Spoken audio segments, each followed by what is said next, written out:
जो कर्म करते हैं भाग्य उन्हीं का साथ देता है। एक नदी के किनारे पर कई मछलियाँ रहती थी।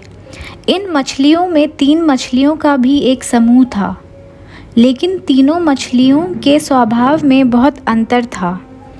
एक दिन एक मछुआरा मछली को पकड़ने के लिए आया। मछुआरों को देखकर तीनों मछलियाँ घबरा गईं। पहली मछली जान बचाने का उपाय सोचने लगी। उसने तुरंत समझदारी से काम लिया और अपने आप को एक मरे हुए केकड़े के अंदर छुपा लिया। जब वह मरा हुआ केकड़ा मछुआरों के जाल में फंसा तो उससे बहुत तेज़ दुर्गंध आ रही थी। मछुआरों ने सोचा कि यदि मैं इस केकड़े को नहीं फेंकूंगा तो इसकी दुर्गंध से बाकी मछलियां भी भाग जाएंगी। इसलिए उसने उस मरे हुए केकड़े को तुरंत पानी में फेंक दिया। पानी में फेंकते ही मछली उस मरे हुए केकड़े से बाहर आ गई और नदी के उस भाग में जाकर छुप गई जहां मछुआरा पहले ही जाल फेंक चुका था, और इस प्रकार पहली मछली की जान बच गई।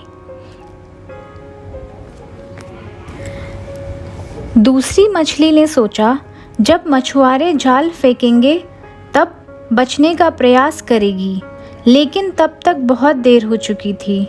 उस मछली ने भागने की बहुत कोशिश की, लेकिन फिर भी जाल में फंस गई और मर गई।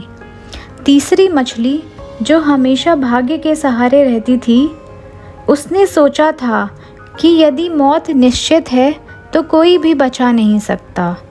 उसने बचने का प्रयास ही नहीं किया।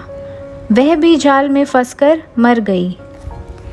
दोस्तों, हमें इस कहानी से ये सीख मिलती है कि हमें कर्म करने में विश्वास रखना चाहिए। भाग्य भी उन्हीं लोगों का साथ देता है जो लोग कोशिश करते हैं। धन्यवाद।